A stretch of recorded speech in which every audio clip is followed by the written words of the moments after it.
आज का जो हमारा पारिवारिक सिस्टम है और उसमें हमारी दैनिक जीवन की जो भागदौड़ है, उसमें हम एक दूसरे से ना इतने दूर निकल गए हैं कि हमारे जो टेम्परामेंट्स हैं उनकी ठंडी या गर्म हवाएं हमारे तक नहीं पहुंचती हैं। मैं इस विश्वविद्यालय में लगभग 3 दशक से काम कर रहा हूं। मैंने यहाँ छात्र छात्राओं के बीच मस्ती की एक बड़ी लहर देखी है और कभी किसी को ना तकलीफ में नहीं देखा। आहिस्ता आहिस्ता जब ये जो छात्र छात्राओं पर प्रेशर बढ़ा है, ख़ास तौर से जब आज के दिन लड़के और लड़कियां बराबर मूव कर रहे हैं, कंधे से कंधा मिलाकर काम कर रहे हैं, तो समाज की और परिवार की एक्सपेक्टेशंस भी दोनों ही हमारे बॉयज़ से भी गर्ल्स से भी समान हो गई हैं। सेकेंडली, आज के दिन हमने माँ बाप का और बच्चों का जो एक दुराव है, ये बहुत बड़ा फैक्टर मैं मानता हूँ। आज परिवार के कितने लोग हैं जो हर रोज़ अपने भाई बहन से बात करते हैं, कितने ऐसे माता पिता हैं जो हर रोज़ शाम को बच्चे से उसके दिल की बात पूछते हैं। ये तो पूछ लेते हैं, हाँ बेटा कहाँ है, हॉस्टल में, अच्छा ठीक है, सब ठीक चल रहा है। अच्छा, हमने अपने जो व्यावसायिक जीवन की भागदौड़ है जो उसको इतना तेज़ बना दिया है कि उसमें हमें एक दूसरे के चेहरे दिखने बंद हो गए हैं। मैं 2 उदाहरण लेता हूँ। एक उदाहरण बॉयज़ हॉस्टल के किसी भी लड़के का, मैं किसी का नाम नहीं ले रहा क्योंकि जो आत्महत्या की तरफ बढ़ता है तो उसकी मनस्थिति के बारे में कोई टिप्पणी करने का अधिकार किसी को नहीं है। वो किस अवस्था में होता है, उसके दिमाग में क्या चल रहा है, इस पर कोई रिसर्च भी काम नहीं कर सकती। अगर हमारे मनोवैज्ञानिक बात करेंगे तो ये सही है, वो इसका इलाज तो बता सकते हैं, लेकिन वो उस स्थिति में क्यों आया वो उसका पूरी तरह व्यक्तिगत मामला है।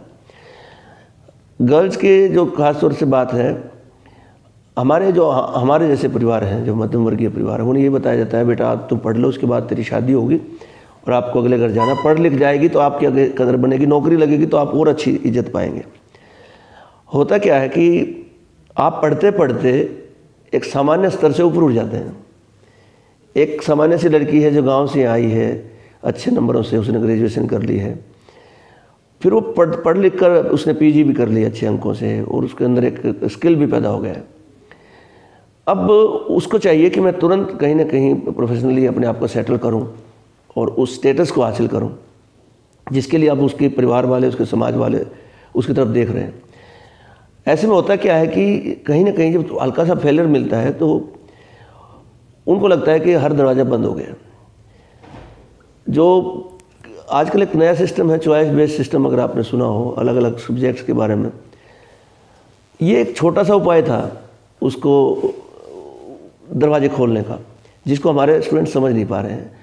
आप एक जीआरएफ में, एक नेट की परीक्षा में फेल हुए हैं तो आपका जो दूसरा स्किल है आप उसकी तरफ आपको बढ़ जाना चाहिए। एक दूसरा ये है कि तनाव को हैंडल करने के तरीके हमारे बच्चे नहीं जानते। हमारे पास अच्छे दोस्त नहीं रहे हैं, दोस्ती के इतने अच्छे सर्कल हुआ करते जो यारी दोस्ती में तकलीफ़ें बांटते थे, एक दूसरे की तकलीफें सुनते थे। आजकल तो हरियाणा में क्या भाई, रो के सुन ले हंस के उड़ा दे, ऐसे ऐसे जो रिलेशंस पैदा हुए हैं। ऐसे में बच्चा अपने दिल की बात दूसरे को कहने से डरता है या हिचकिचाता है कि मैं इसको बता दूं तो आगे, क्योंकि उसे लगता है ये स्पोर्टिव नहीं है। हालांकि टोटल ऐसा नहीं है, लेकिन बजाय इसके कि हम पिज़्ज़ा शेयर करें, बजाय इसके कि हम चॉकलेट शेयर करें, हमारे स्टूडेंट्स को ये चाहिए कि हम बैठ के बिना किसी पूर्वाग्रह के, अगर कोई बच्चा किसी गरीब परिवार से है और ये कहना चाहता है कि मेरे पास फीस के पैसे नहीं हैं, तो उसको बिना उपहास के उसको सुने और यथासंभव मदद करें, ताकि इस मानव समाज में हमारे जितने युवा साथी हैं अपने आप को असहाय फील ना करें। और ख़ास तौर से मैं परिजनों से ये कहूँगा कि रेगुलर अपने बच्चे से काउंसलिंग में रहें, उनसे संपर्क करें। अगर आप कितना भी ज़रूरी किसी व्यवसाय में बिजी हैं तो एक दिन अपने बच्चे के लिए ज़रूर लगा लें। जितने भी हॉस्टल में हमारे बच्चे रह रहे हैं, मैं उनसे भी ये कहूँगा कि हॉस्टल का जीवन बड़ा स्वच्छंद सा होता है। आपके पास सुबह उठने के लिए आपको कोई नहीं कहता बेटा उठ जाओ, सोने के लिए कोई टाइम नहीं है, लेकिन उसके बाद भी आप वीकेंड्स पे अपने माँ बाप के पास जाएं, अपने परिवार के साथ बैठें, भाई बहन के जो अटैचमेंट है उसको बनाए रखें।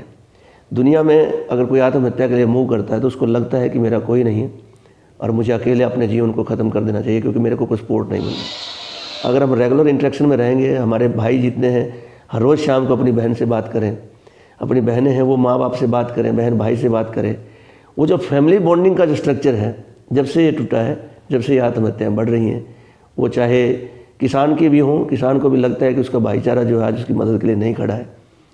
पहले भाई एक तकलीफ में होता, दूसरा भाई आके उसके साथ खड़ा होता, तो आत्महत्या जैसी बात कोई मन में आती नहीं थी।